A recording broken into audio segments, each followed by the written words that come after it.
नमस्कार, ABP news पर हाजिर हूं मैं रुमाना इसार खान। चुनाव का पहला दौर खत्म हो गया। 2 दिन के बाद दूसरे दौर के लिए प्रचार थम जाएगा, लेकिन दूसरे दौर के प्रचार में पीएम मोदी के एक बयान को लेकर जोरदार हंगामा मचा हुआ है। यहां तक कि कांग्रेस ने प्रधानमंत्री के बयान की शिकायत चुनाव आयोग से भी कर दी है। प्रधानमंत्री ने कल राजस्थान के बांसवाड़ा में चुनावी रैली के दौरान कांग्रेस पर तुष्टीकरण का आरोप लगाते हुए उसके घोषणा पत्र पर फिर से सवाल उठाए। प्रधानमंत्री ने कहा, कांग्रेस की सरकार थी तो कहा जाता था देश की संपत्ति पर पहला अधिकार मुसलमानों का है और ये संपत्ति इकट्ठी करके उनको बांटेंगे जिनके ज्यादा बच्चे हैं, घुसपैठियों को बांटेंगे। पीएम ने यह भी कहा, कांग्रेस का घोषणा पत्र कह रहा है वो माताओं बहनों के सोने का हिसाब करेगा और ये अर्बन नक्सल की सोच आपका मंगलसूत्र भी बचने नहीं देंगे। प्रधानमंत्री ने अपने इन आरोपों को आज एक बार फिर से दोहरा दिया। अलीगढ़ में चुनावी सभा में प्रधानमंत्री नरेंद्र मोदी ने यही तमाम आरोप कांग्रेस पर लगाए। दूसरी तरफ कांग्रेस प्रधानमंत्री मोदी को चुनौती दे रही है कि वो उसके घोषणा पत्र में मुसलमानों को संपत्ति बांटने की बात दिखा दें और इस बयान को लेकर कांग्रेस प्रधानमंत्री पर आक्रामक है। पीएम पर नफरत फैलाने के आरोप लगाए जा रहे हैं। तो क्या चुनाव का दूसरा दौर ध्रुवीकरण की ओर? आज इसी मुद्दे पर करेंगे बहस, लेकिन पहले ये रिपोर्ट।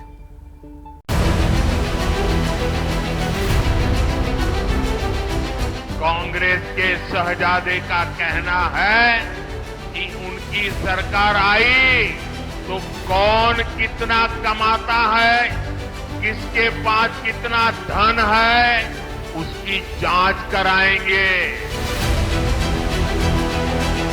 हम फाइनेंशियल और इंस्टीट्यूशनल सर्वे करेंगे और इस ऐतिहासिक कदम के बाद हम क्रांतिकारी काम शुरू करेंगे। जो आपका हक बनता है वो हम आपके लिए आपको देने का काम करेंगे।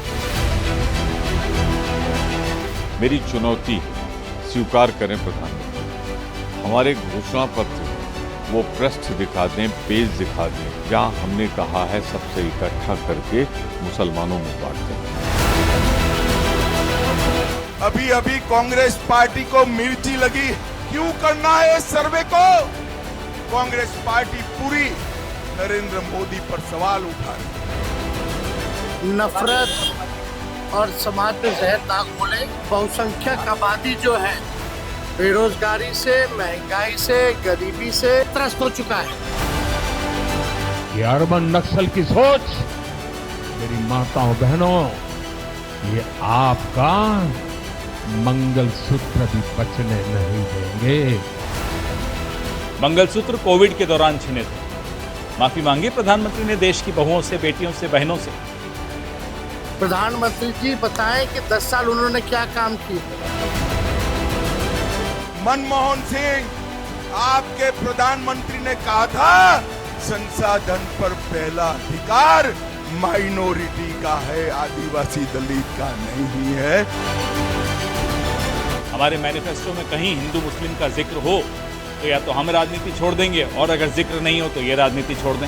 चुनौती है। प्रधानमंत्री जी ने जो कहा एकदम सही कहा है। कांग्रेस पार्टी ने कहा है कि हम जांच करेंगे कि आपके वेल्थ की, आपकी संपत्ति की, आपकी गहनों की। उसका मतलब तो यही निकलता है।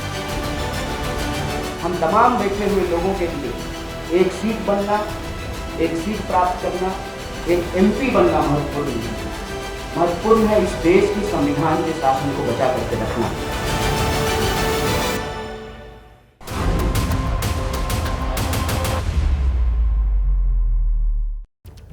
आइए जल्दी से आपका परिचय कराती हूँ खास मेहमानों का पैनल जो आज चर्चा में हमारे साथ जुड़ रहा है। आप देख सकते हैं बीजेपी के प्रवक्ता सैयद जफर इस्लाम, राजनीतिक विश्लेषक दुष्यंत नागर जी, राजीव रंजन जी प्रवक्ता हैं जेडीयू के, नाहिद लारी खान प्रवक्ता समाजवादी पार्टी की और सैयद जवाद राजनीतिक विश्लेषक स्टूडियो में हमारे साथ मौजूद है। बहुत स्वागत आप सभी का।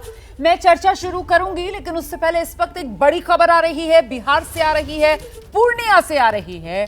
पप्पू यादव को हराने के लिए तेजस्वी यादव ने बड़ा बयान दिया। आप जानते हैं पप्पू यादव जो है निर्दलीय पूर्णिया से लोकसभा चुनाव मैदान में उतरे हुए हैं। पूर्णिया सीट जो इंडिया गठबंधन में आरजेडी के कोटे में आई और आरजेडी की तरफ से बीमा भारती को जहां से उम्मीदवार बनाया गया। अब तेजस्वी यादव कह रहे हैं अगर आप बीमा नहीं जिताना चाहते तो एनडीए को जिता दीजिए। उन्होंने कहा इंडिया को वोट दें या एनडीए को, मतलब सीधे सीधे पप्पू यादव के खिलाफ खुलकर सामने आ गए हैं तेजस्वी यादव। सुनिए।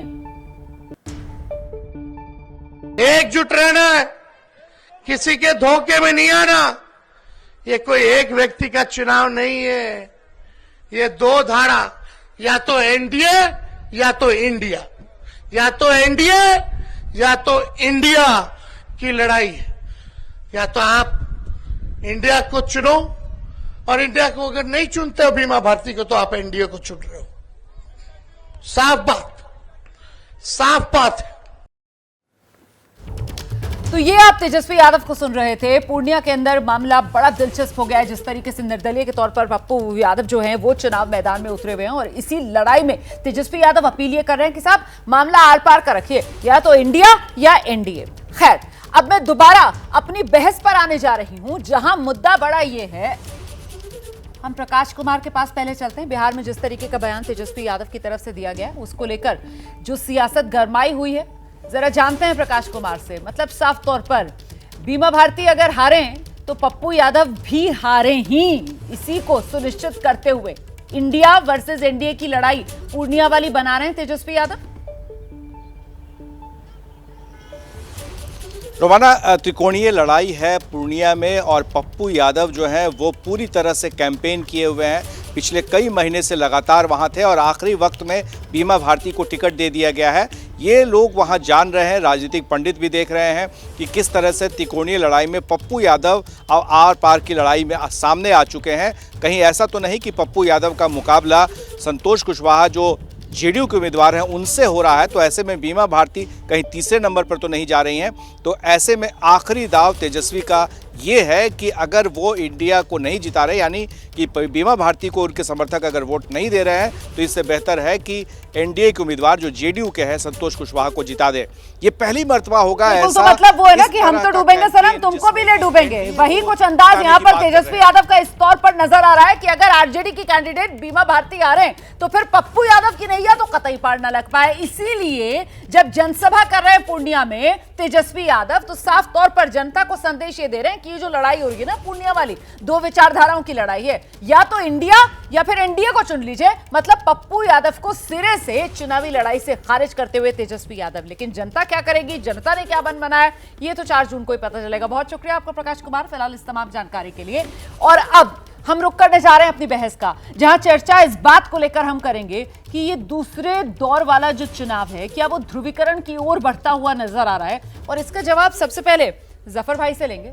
जफर भाई, मुझे ये बताइए, मतलब बयान क्या था, कितना तोड़ा गया, मरोड़ा गया, नहीं तोड़ा गया, नहीं मरोड़ा गया, उसकी मैं बात ही नहीं कर रही। मैं ये जानना चाह रही हूं, ये 2006 वाला डॉक्टर मनमोहन सिंह का बयान, ये 2024 चुनाव में क्यों याद आ रहा है और क्यों गाया जा रहा है? देखिए, आप प्रधानमंत्री रहते हुए जो आपने समाज के एक वर्ग के लिए सब कुछ करना चाहा और उन्हें पहला अधिकार दे दिया, तो जाहिर है समाज के दूसरे वर्ग के बारे में लोगों की तो चिंता होगी। इसलिए वो जो सोच है, इसमें 2006 रेफरेंस पॉइंट है, लेकिन पूरा मैनिफेस्टो और कांग्रेस की जो छवि है उसी तरह की है कि वो कहीं ना कहीं तुष्टीकरण की राजनीति करते हैं, और उस तुष्टीकरण की राजनीति का रेफरेंस पॉइंट इस्तेमाल किया। चलिए, क्योंकि अब आप बयान पर ही आ गए, मतलब आप बयान पर आ गए, तो फिर मैं बयान को लेकर ही सवाल पूछ लेती हूँ। ठीक है, अल्पसंख्यक और मुसलमान को लेकर तो कह दिया, लेकिन जो डॉक्टर मनमोहन सिंह का बयान था, दलित, आदिवासी, अन्य पिछड़ा, महिला, बच्चे, तो क्या बीजेपी ये मानती है कि दलितों का, आदिवासियों का, अन्य पिछड़े वर्ग का, महिलाओं का इस देश की रिसोर्सेज पर पहला हक नहीं है? क्योंकि आप लोग सिर्फ अल्पसंख्यक और मुसलमान की बात ही करते हैं। डॉक्टर मनमोहन सिंह के बयान में तो इन सब का नाम एक सांस में उन्होंने लिया था, एक सेंटेंस में उन्होंने लिया था। देखिए, हकीकत यह है कि कांग्रेस की छवि और राजनीति जिस तरह की करती है कांग्रेस, उसके बारे में आपको समझना पड़ेगा। अच्छा। उनके तुष्टीकरण के लिए अगर वो दलित समाज के लिए ना तो हितैषी है, ना तो उन्होंने कभी दलित समाज की चिंता की है। समाज को तोड़ने के लिए दलित का इस्तेमाल किया, समाज को तोड़ने के लिए और भी वर्ग, समाज के वर्गों का इस्तेमाल किया, लेकिन वो सिर्फ अपने सत्ता की लालच में ये सब करते रहते हैं। लेकिन उन्होंने खासतर जो तुष्टीकरण की पॉलिसी अपनाई थी वो मुस्लिम समाज के लिए, हालांकि ये देखिए एक बात, ये हकीकत है कि तुष्टीकरण करके उन्होंने अपने वोट बैंक के लिए इस्तेमाल किया। हम तो बार बार कहते हैं हम वोट बैंक की तरह किसी को इस्तेमाल नहीं करना चाहिए। हमारा जो नारा है सबका साथ, सबका विकास, सबके लिए प्रयास। और पिछले आप हमारे 10 साल का रिकॉर्ड उठा के देख लिए कि हमने सब वो जो नारा है सरकार से, जो नारा है उसको पूरे तरह जमीन में उतारा कि नहीं। आज हमारी आबादी जो ये 2006 का डॉक्टर मनमोहन सिंह का बयान है, जिसके बाद मैं चर्चा और आगे बढ़ा सकूं और मैं अच्छे कड़े सवाल पूछ सकूं बाकी पैनलिस्ट से, क्योंकि ये बयान तो डॉक्टर मनमोहन सिंह ने 2006 में दिया था। इसके बाद फिर 2009 में, मतलब एक तो 2006 से लेकर 2009 तक यूपीए 1 के भी कुछ साल सत्ता में रहे ये यूपीए वाले, कांग्रेस वाले, फिर 2009 से लेकर 2014 तक में भी ये सत्ता में रहे। तो वो कौन से मुस्लिम तुष्टीकरण जिसका आप यहां पर जिक्र कर रहे हैं, 3 बड़े फैसले जो मुसलमानों के हक में यूपीए सरकार ने लिए, जिसकी आप निंदा करते हैं, वो 3 फैसले बताइए मुझे डॉक्टर मनमोहन सिंह की सरकार के, मुसलमानों के हक वाले, प्लीज। मैं वही क्या तो किया कह रहा हूं मुसलमानों के लिए? 3 फैसले बताइए डॉक्टर मनमोहन सिंह ने क्या किया। सुनिए जी रोमाना जी, मैं इस बात का आपका जो ध्यान मैं इस तरफ लाना चाहता हूं कि मुस्लिम समाज को उन्होंने डरा के रखा, मुस्लिम समाज को गुमराह करके रखा और मुस्लिम समाज को झूठे वायदे करके रखा, लेकिन मुस्लिम समाज के लिए कुछ नहीं किया। इसीलिए सच्चर कमेटी की रिपोर्ट उनके मुंह पे एक आईने की तरह दिखाइए कि क्या किया उन्होंने मुस्लिम समाज के, लेकिन बराबर इस बात का डर दिखाया कि भारतीय जनता पार्टी उनके लिए खिलाफ खड़ी है।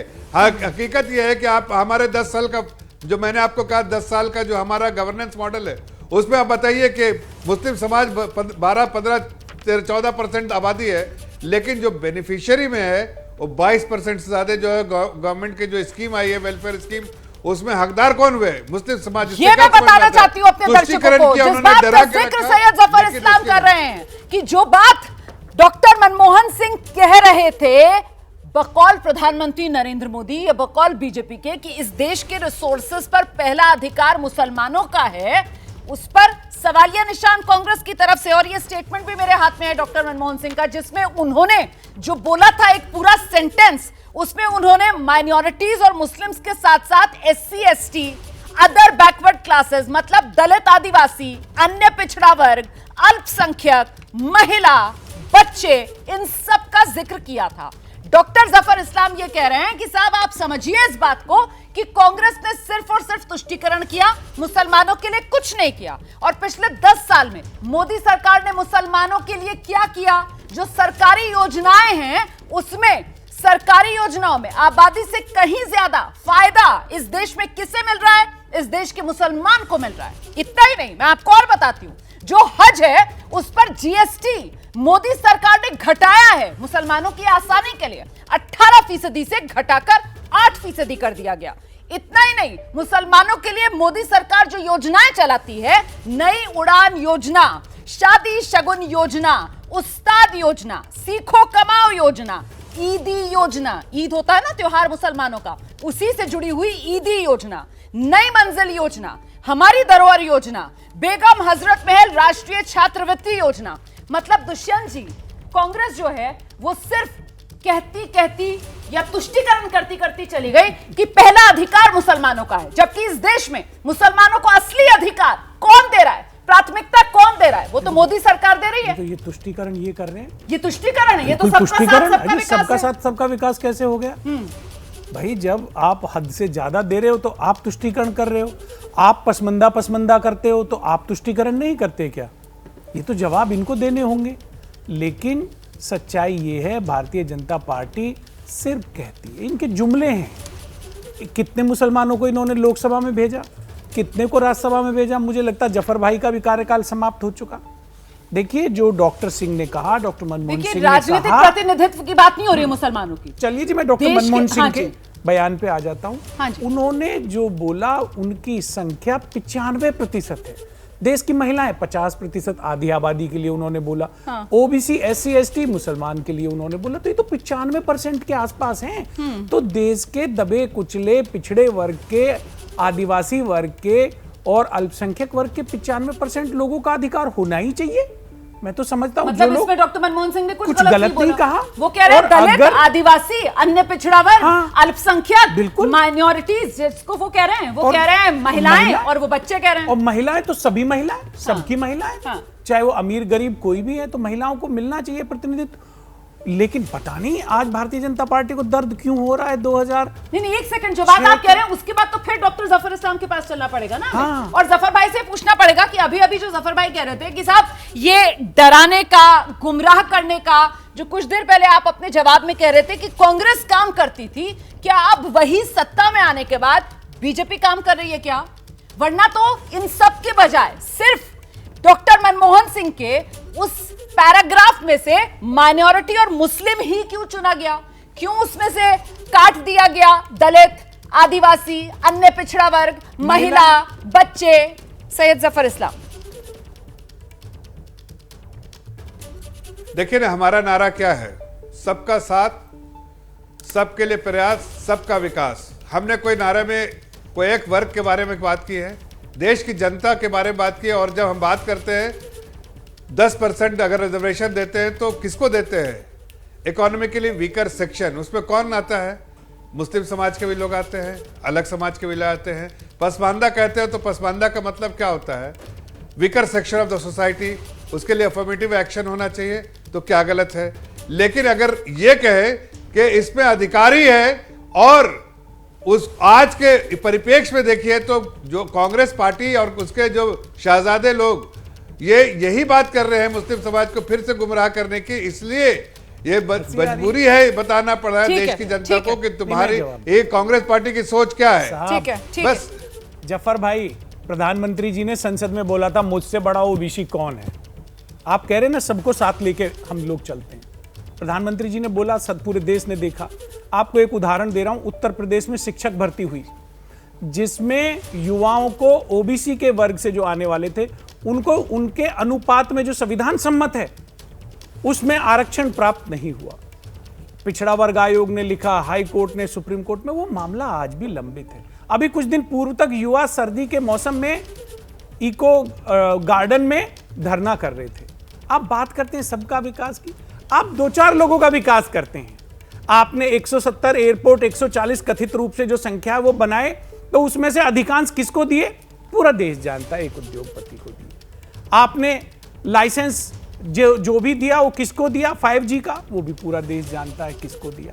2-4 लोगों के लिए काम करते हैं आप कहते हैं कि हम सबका साथ सबका विकास। ये आपका एक जुमला है। हाँ। और मैं तो डट के खड़ा हूं डॉक्टर मनमोहन सिंह के उस बयान के साथ और आह्वान करता हूं, ठीक है, इंडिया गठबंधन को खड़ा होना चाहिए। 95% लोगों का अधिकार देश के संसाधनों पे पहले है जो आर्थिक और सामाजिक रूप से पिछड़े हैं। मुझे लगता है जरा जल्दी से चलते हैं हम। बीजेपी की साथी है, एनडीए में शरीक है जेडीयू। हमारे साथ राजीव जी मौजूद हैं। राजीव जी, आप किस तरफ हैं सर?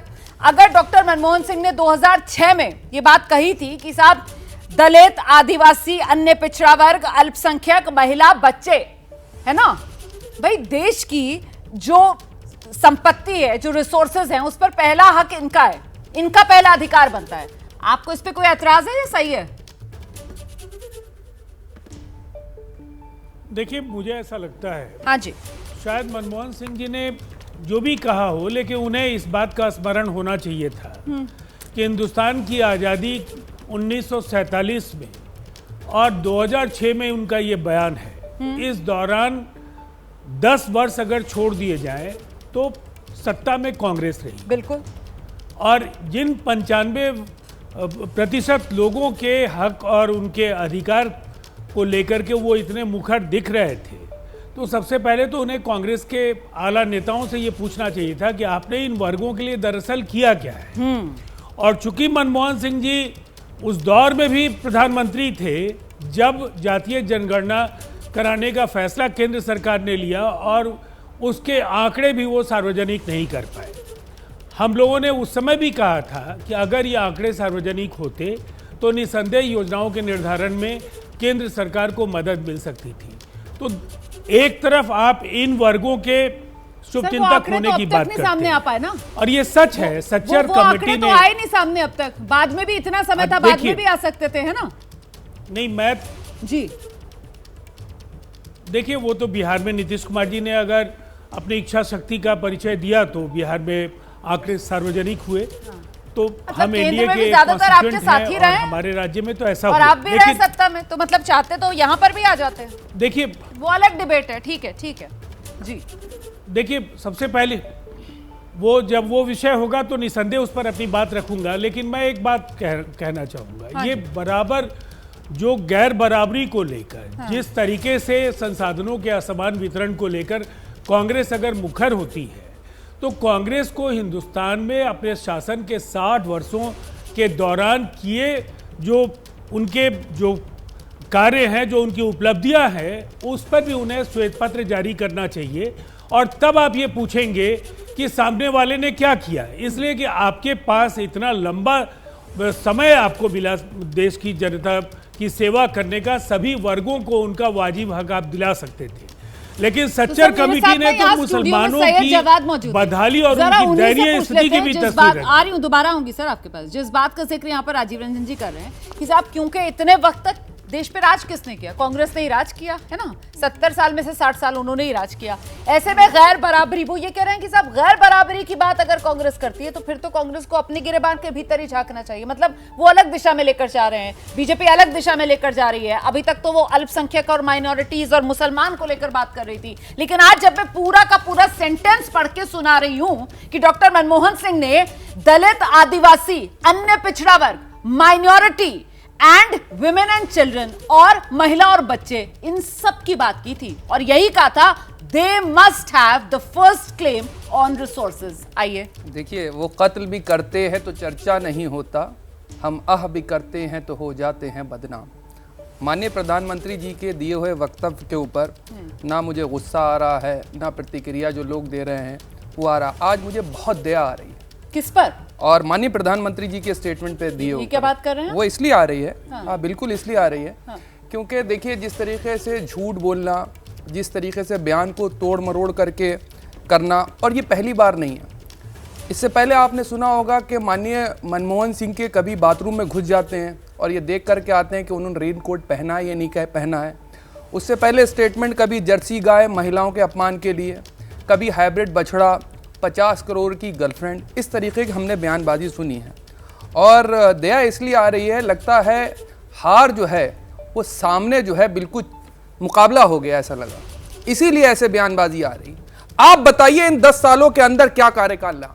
माइनॉरिटीज़ का बजट नहीं घटाया गया, आप स्कॉलरशिप दे नहीं पाए बच्चों को, मौलाना आज़ाद स्कॉलरशिप आपने बंद करी, अभी आप बड़ी बड़ी कर रही थी। और उसके बाद एक कभी लैब आई, क्या मुसलमानों पे इस देश के ऊपर हमले बढ़ गए? नहीं बढ़ गए। लिंचिंग के केसेस हुए नहीं हुए? पूरे विश्व के अंदर भारत की जो है साख गिरी या नहीं गिरी? इंडियन हेट लैब की एक रिपोर्ट है अमेरिका के अंदर, उसमें बताया कि जब से 2014 से लेकर के 24 तक मोदी सरकार आई है, तब से अल्पसंख्यकों के ऊपर और दलितों के ऊपर हमले बढ़ गए। मणिपुर के अंदर आपने नहीं देखा क्या हो रहा? पूरे विश्व के अंदर नाक कटाई जा रही और महिला सम्मान की बात कर रहे हैं। क्यों नहीं जाते हैं मणिपुर के ऊपर? जैसी मणिपुर का जिक्र करो तो तकलीफ होने लगती है।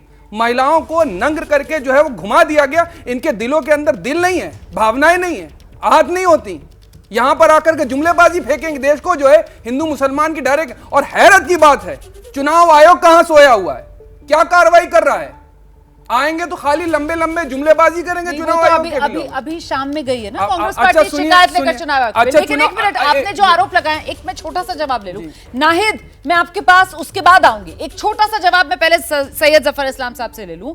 यहां जितनी बातें जवाब ने कही हैं, जफर भाई, अब सवाल ये कि बीजेपी तो कहती है कि साहब इस देश के रिसोर्सेज पर पहला हक जो है वो कांग्रेस मुसलमानों को दे रही थी, यही कहते हैं ना। बाकी सब तो एडिट कर दिया, दलित, आदिवासी, जो डॉक्टर मनमोहन सिंह ने कहा था, लेकिन आप लोग हमलावर मुसलमानों को पहला हक दे रही थी कांग्रेस। इसी बात को लेकर करते हैं। अब यहां जवाब बैठे हुए हैं और वो कह रहे हैं कि मुसलमानों के हक मारने का काम बीजेपी कर रही है। Please respond sir. देखिए, हकीकत तो यह है कि जिसने वेलफेयर स्कीम, बाकी सरकार में आने के बाद सरकार कैसे फायदा कराती है, सड़कें बनाती है, तो क्या वो उसमें मुस्लिम नहीं चलते हैं? जाहिर है, जब अगर इंफ्रास्ट्रक्चर बनाती है तो सभी इस्तेमाल करते हैं उसी तरह। लेकिन अगर वेलफेयर स्कीम चलाती है तो टारगेटेड होती है गरीब परिवारों के लिए। ओबीसी कैटेगरी में आप देखिए, जफर भाई, माइनॉरिटीज का 40% बजट काटा गया, मौलाना आजाद स्कॉलरशिप बंद करी गई, माइनॉरिटी यूनिवर्सिटी, सुनिए तो अलीगढ़ मुस्लिम यूनिवर्सिटी को लगातार टारगेट करा जा रहा है, जामिया यूनिवर्सिटी को टारगेट करा जा रहा है, जामिया उस्मानिया यूनिवर्सिटी को जो है टारगेट करा जा रहा है। आपका नजरिया हो सकता है, ये मामले अदालत में, अदालत को फैसला लेना है। चुनाव का दूसरा दौर क्या ध्रुवीकरण की ओर, इसी को लेकर हम चर्चा कर रहे हैं। इस बीच देखिए, प्रधानमंत्री नरेंद्र मोदी के बाद अब गृह मंत्री अमित शाह ने भी कांग्रेस को घेरा है। घोषणा पत्र को लेकर कांग्रेस पर निशाना साधा है। छत्तीसगढ़ के कांकेर में अमित शाह ने कहा, कांग्रेस की नजर सबकी संपत्ति पर है, वो संसाधनों पर पहला हक अल्पसंख्यकों का बताती है।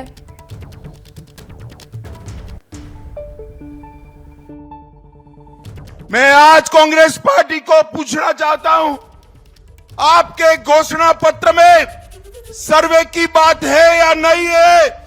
राहुल बाबा देश के नाम में स्पष्ट करे। और मनमोहन सिंह, आपके प्रधानमंत्री ने कहा था संसाधन पर पहला अधिकार माइनॉरिटी का है, आदिवासी दलित का नहीं है, आदिवासी दलित का नहीं। और हम कहते हैं संसाधन पर पहला अधिकार देश के गरीब का है, आदिवासी का है, दलित का है, पिछड़ा समाज का। सीधे रुख करते हैं, सभी खास मेहमान हमारे साथ बने हुए हैं। नाहिद लारी खान बहुत देर से अपनी बारी का इंतजार कर रही है। नाहिद, आपको कुछ समझ में आ रहा है ये जो कंफ्यूजन चल रही है? मतलब वो डॉक्टर मनमोहन सिंह ने 2006 में जो कहा था, जो मैं बार बार पढ़कर बता रही हूँ ताकि दर्शक भी जाने कि आखिरकार उनकी तरफ से क्या कहा गया था, और बीजेपी की तरफ से कहा जा रहा है कि साहब कांग्रेस जो है वो संपत्ति छीनना चाह रही है और वो माइनॉरिटीज को पहला अधिकार देना चाह रही है। तो समाजवादी पार्टी ने क्लियर किया है ना, मतलब आप लोग जानते हैं ना कांग्रेस के घोषणा पत्र में क्या है? आप लोग तो गुमराह नहीं हो रहे हैं। रुमाना जी, आप स्वयं बता रही हैं कि मनमोहन सिंह जी ने बोला था कि भारत की संपत्ति पे पहला अधिकार दलित, आदिवासी, अति पिछड़े और माइनॉरिटी, महिला और बच्चों का है। लेकिन अब आप ये बताइए कि माइनॉरिटी में केवल मुसलमान बीजेपी को दिख रहे हैं? माइनॉरिटी में तो सिख, ईसाई, बौद्ध, जैन, पारसी, अनेकों और मुसलमान भी आते हैं। लेकिन बीजेपी को चूंकि इस तरह की घटिया बातें करनी, इससे बातें कर रही है। अरे वो तो देश के वरिष्ठ नेता हैं, दलित समाज से हैं। लेकिन आप बीजेपी पर इतनी गुस्सा हो रही हैं, जरा थोड़ा सा डॉक्टर मनमोहन सिंह का बयान भी पूरा पढ़कर आ जाती ना तो आसानी होती, फिर आप इस तरीके की बातें नहीं कहती, फिर आप ये सवाल नहीं पूछती, आप ये सवाल नहीं पूछती कि माइनॉरिटी में सिर्फ मुसलमान ही क्यों दिख रहे हैं। क्योंकि अपने बयान में डॉक्टर मनमोहन सिंह ने कहा था, we will have to devise innovative plans to ensure that minorities, particularly the Muslim minority, are empowered to share equitably in the fruits of development. तो particularly Muslim minority, इस बात का जिक्र तो किया है ना डॉक्टर सिंह ने जी। ठीक है रुमाना जी, अब आप ये समझिए ना कि ये तो वास्तविकता है कि पिछड़े दलित आदिवासी ही केवल और केवल भारत के मूलवासी हैं, केवल और केवल भारत के मूलवासी, और इनका हक है भारत के हर एक चीज पर इनका पहला अधिकार है। परचून की दुकान से लेकर बिरला की फैक्ट्री तक, छोटे इलेक्ट्रॉनिक मीडिया से लेकर बड़े इलेक्ट्रॉनिक और प्रिंट मीडिया तक, और सरकारी जॉब, छोटे सरकारी पद से लेकर बड़े सरकारी पद तक, प्रधान से लेकर प्रधानमंत्री तक। आखिर यही तो लड़ाई इंडिया गठबंधन लड़ रहा है। ठीक है, मैं जवाब लेती हूँ। आप लोग तो वैसे भी दावा करते हैं कि साहब एनडीए को पीडी हराएगा। रुमाना जी, मैंने बहुत कुछ और जोड़ना चाह रही है क्या? कर लीजिए बात, 30 सेकंड और ले लीजिए, कुछ और नया पॉइंट रख दीजिए। हाँ बोल लीजिए। इसी का तो आह्वान माननीय अखिलेश यादव जी ने किया। पीडीए पिछड़े दलित, आदिवासी, अल्पसंख्यक, आदि आबादी का आह्वान किया। और माननीय मोदी जी के लिए मैं कहूँ, क्या कहूँ भाई, वो तो भाजपा के बहुत ही बुजुर्ग नेता है, वो तो कुछ भी कह सकते, बहुत ही ज्यादा बुजुर्ग है। Anything is possible. और मनमोहन सिंह जी तो बहाना है, दरअसल बीजेपी को जो है सिख समाज को गरियाना, और इसलिए गरियाना है क्योंकि सिख समाज ने पंजाब में सुपड़ा साफ कर दिया था बीजेपी का। बीजेपी मुक्त हो गया था पंजाब, 1% वोट मिला, 1 सीट मिली, इतना तो निर्दलीय को भी मिल जाता है। ये कहाँ ले गए आप डिबेट को? मुझे जवाब लेना होगा। सैयद जफर इस्लाम, आपने सुना समाजवादी पार्टी की तरफ से कहा जा रहा है कि डॉक्टर मनमोहन सिंह पर इसलिए बीजेपी की तरफ से निशाना साधा जा रहा है क्योंकि बीजेपी सिख समाज को टारगेट करना चाहती है। Please respond. अरे 1% वोट मिला, 1% वोट तो मैं जवाब ले रही हूँ। पंजाब में हार का बदला डॉक्टर मनमोहन सिंह पर निशाना साधकर बीजेपी ले रही है, वो ये कह रही है। देखिए, जिस पार्टी के जमीनी खत्म हो जाए भाजपा के आने के बाद, वो पार्टी की चिड़चिड़ाहट समझ सकते हैं भाजपा से। पिछले बार भी तो एक दो सीट मिल गई थी, इस बार तो वो भी सफाया हो जाएगा, जीरो नील बटा सफाया सर। अरे बीच में मत बोलिए, जरा समझाइए। नाहिद जी आप बोल रही थी, आपको बीच में आवाज किसी ने खराब आ रही रोका है प्लीज। अरे भाई नाहिद जी संयम के साथ, नाहिद जी आवाज कम इनको- करनी पड़ेगी भाई, ऐसे मैं डिबेट नहीं करती हूँ। नाहिद जी परेशानी क्या, बोलने की बीमारी है क्या आपको? यहाँ सब लोग सुना? अपनी अपनी बारी पर बात रख रहे हैं, आपको भी मौका दिया जा रहा है। प्लीज मैम संयम के साथ, ये चीखना चिल्लाना नहीं है। आपको प्लीज आपको आवाज कम कर दीजिए। अच्छा इनकी प्लीज आवाज कम कीजिए। डॉक्टर नाहिद आइए, नहीं आइए जफर भाई। देखिए मैं बड़ी सादगी से डिबेट कर, रोमाना जी मैं सादगी से डिबेट करता हूँ, एक डिसिप्लिन पार्टी का डिसिप्लिन सोल्जर हूँ। ये जो पार्टी जिनके बारे में मशहूर है यूपी में गुंडागर्दी के बारे में, यहाँ गुंडागर्दी कम से कम टीवी पे मत कीजिए, सबको अपने समय पे बोलने दीजिए। मैंने किसी के समय में टीका टिप्पणी नहीं की है। हकीकत यह है कि इनको ही देखना चाहिए कि उत्तर प्रदेश में इनके समझ सकते हैं इनकी तकलीफ। उत्तर प्रदेश में भारतीय जनता पार्टी का जिस तरह से ग्राफ बढ़ता जा रहा है, उसी तरह से ग्राफ इनका नीचे आता जा रहा है, और अभी ये हालत में पहुंच गए हैं कि इस बार दिखा रहा है कि जीरो पे सिफर, पूरा जीरो, नील बटा सन्नाटा जो होने वाला है वो समाजवादी पार्टी का होने वाला है। इसलिए इनको बेपरेशानी हो रही है, इसलिए टारगेट करना चाहती है। आप अभी ये हंसी जो है ना रोक के रखिए, ये रोते हुए तब्दील हो जाएगी जिस दिन रिजल्ट आ जाएगा ना, उस दिन हमने हर जगह पर हमने समाज को साथ लेकर रखा है।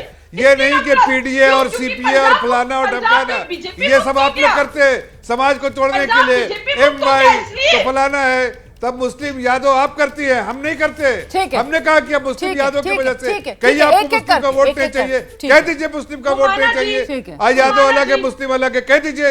आपको हिम्मत है तो कहिए मुस्लिम को वोट नहीं चाहिए, कह दीजिए। रोमाना जी आपकी पूरी राजनीति जो है वो मुस्लिम सैयदों वाटों पे, इसलिए आप इस तरह की राजनीति कर रही हैं। कह दीजिए अगर 30 सेकंड समय देते हैं। नाहिद आइए 30 सेकंड में जवाब दीजिए, उसके बाद बाकी मेहमानों का रुख करें। करती रहती है। ठीक है जवाब दीजिए नाहिद, जवाब दीजिए, जो सवाल पूछा जा रहा है जवाब दीजिए प्लीज।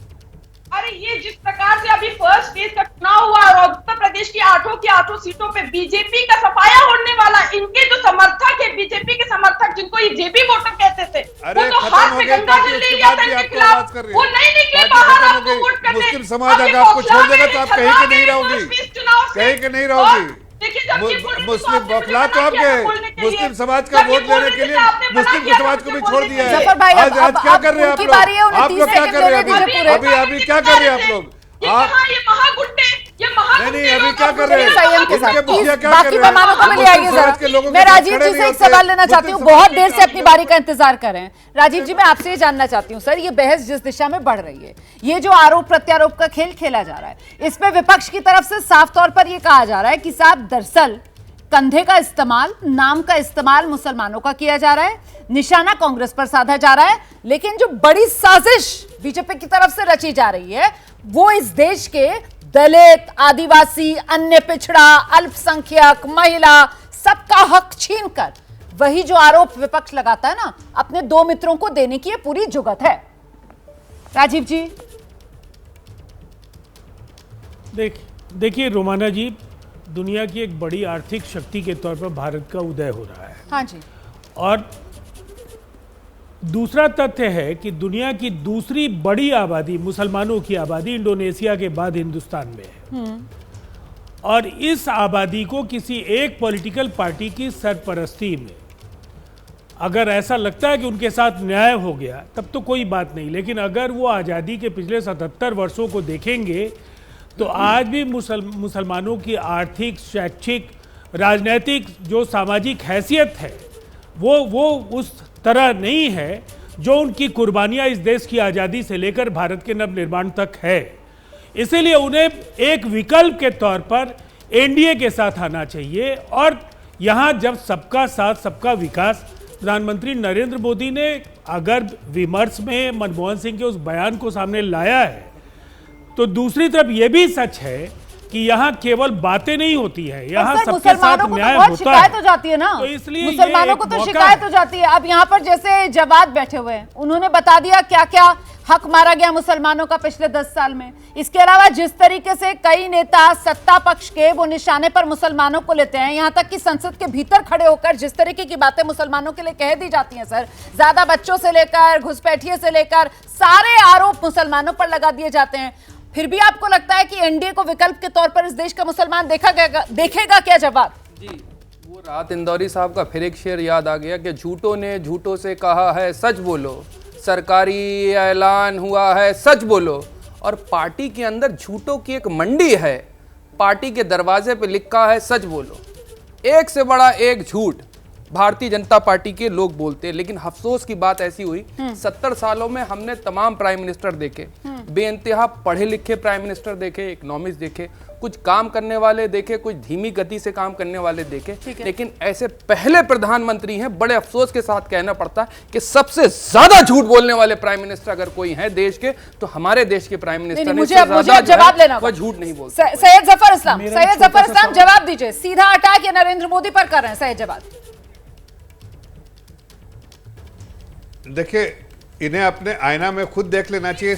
जो 70 साल की बात कर रहे हैं उसमें कौन सी सरकार रही है और मुस्लिम समाज कहाँ किसको नहीं, हम अटल बिहारी वाजपेयी जी के बारे में कोई टीका टिप्पणी नहीं करते, वो भी देश के प्राइम मिनिस्टर रहे जफर साहब, और एक उनकी विचारधारा। मुस्लिम समाज के हालात मुस्लिम समाज के हालात कैसे हो गए?